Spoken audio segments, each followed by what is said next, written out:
what business makes sense when it takes 30% off the top and then makes people fight for the other 70% when they have to put in a claim? And that's what insurance companies do. They go into an area and take the 30% of the money for administrative costs and those ridiculous CEO incomes. And then the rest of it, 70% that is actually given out in healthcare, people have to fight over these things to include things like pre-existing conditions and other things that they have their staff of lawyers and other professional people arguing with the patients over, so that that other 70% is not actually available to anybody who lays a claim to it.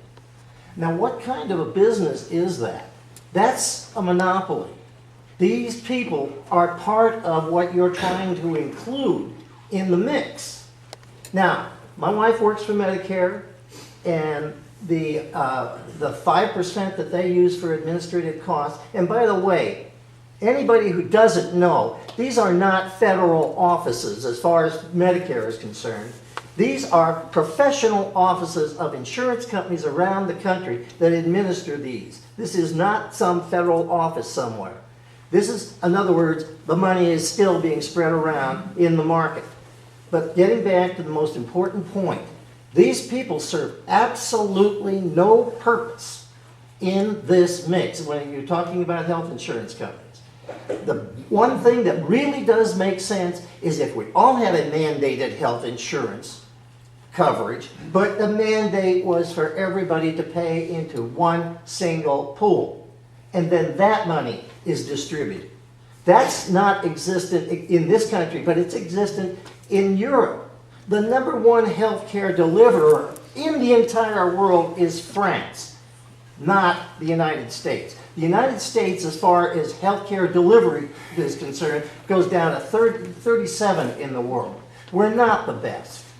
And for all of the people really that think, believe that? yes, I've read the World Health, read the World Health Organization. Whoa. Wait. Where the hell do you get that? Oh, you're Stop it. Go to Canada. Disrupt. I saw the email to come here and disrupt. So I'm not disrupting. Okay. I am asking you to refrain from it nonetheless. Okay. I get those emails. I have friends. American health care is the best in the world if you have money. Let's Say If loud. we're taking care of those tens of millions of illegal aliens, we'd have plenty of money for I'm not health talking care. about that. Yeah. Stop making payments, those tens of millions. And I don't agree with Bill Clinton that it's the economy stupid. I think our biggest issues in the United States of America are moral issues. And I was very disappointed when I read the headline of October 9 hate crime protection for gays and families. The House attaches a provision to a must-pass defense bill that the president had promised he will sign. And you struggled with that, I understand, because they attach it to some defense bill. And I think what it does, you affirm the act of homosexuality, which drags this country down morally, not Organization, the most but recent it drags this country down France as well. morally. Italy is I not was very disappointed in that. What it said to me was that you were between a rock and a hard place. A very difficult decision for you to make, but you still have to make the right decision. You have to do the right thing. If it costs you your political career, it costs you your political career. We don't vote for give homosexuals a special class as if a race or an ethnicity. We won't do that. We don't affirm their behavior. Because that behavior itself is a hate crime. They hate God's law. They hate themselves, because that act is going to end up, they're going to end up hating. They hate their neighbor because they're dragging their neighbor down with them. Appreciate that. Yes, ma'am. I was just wondering, I hear a lot about criticism of Obama and looking at all the health care, and everybody else seems to have another health care plan. What work do for 8 years?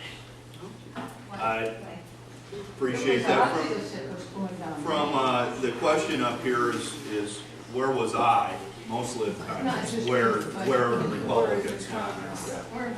Here's what, and to partially answer the gentleman's question back there, I am not going to defend the insurance companies, but I am going to defend free enterprise. And when free enterprise versus government, I've advertised all my time in Congress where I'm going to be on that. So when Republicans were in charge, and I don't want to be partisan about this, but when Nancy Pelosi was in charge from 06 to now, you have to ask her that question. Make it 6 years. All right. What we tried to do in attacking the issue is we went into Medicare and to see where we could find efficiencies. And we are accused of raping, pillaging, and plundering every senior because of that, even though we did nothing to really do anything but trying to find where there's efficiencies in there, trying to see if we can't get more use of physicians versus emergency rooms and like that. So we tried to do that. We ended up negotiating something like if you were a multimillionaire, you couldn't get into Medicaid. And that was about the biggest reform that we could get through.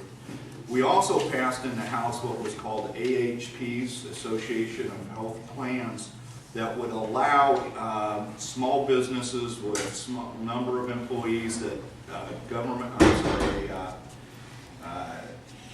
group plan was just out of their reach, that they could all band together, forming a big pool, and therefore being able to access more affordable health insurance. The other thing that we did was try and eliminate state lines so that you could create competition by being able to go into Iowa or Iowans in Nebraska and get insurance, creating that level of competition. There's a difference of philosophy. We recognize that there's issues with high cost of health care, and we were taking more market approaches. So I don't think it's accurate to say that we did nothing during those 6 years. I will admit they didn't get passed because they went to the Senate where all good legislation goes to die, like we're seeing now. And so I would respectfully submit that we tried to do something in the House on health care. But we took a market approach versus saying, you know, let's get more of this over to the government because they can do it better.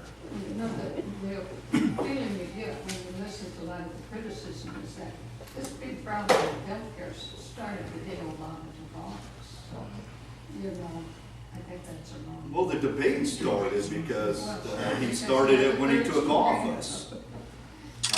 But no, I would also say that the debate on health care has been going on for years, but certainly the President Obama made it his #1 priority, and with a different philosophy than we had used in Congress before. But yeah, and don't you think it's appropriate we're having the debate? I think it's.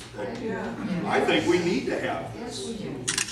So yes, sir. This healthcare debate goes back to just after Eisenhower came in office. In the Congress, in the Senate, they were discussing. We have the most, we've got a system here in place we can expand. They have Social Security, and they were kicking, Medicare wasn't there yet, but they were discussing. 1965.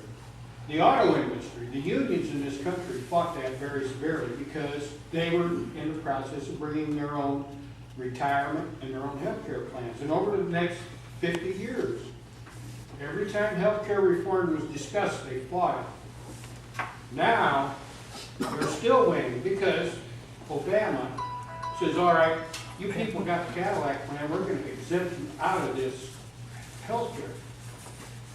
If health care passes, who's going to pay for it? And then, the other problem we have, this year alone, we're going to spend, with interest, $202 billion on our national debt. That's $567 million a day. By 2020, this debt problem, unchecked, is going to rise to $702 billion a year with interest. That's $1.9 billion a day. How are we going to afford all this? I think that's a fundamental question, something that we need to ask in Congress, and I've heard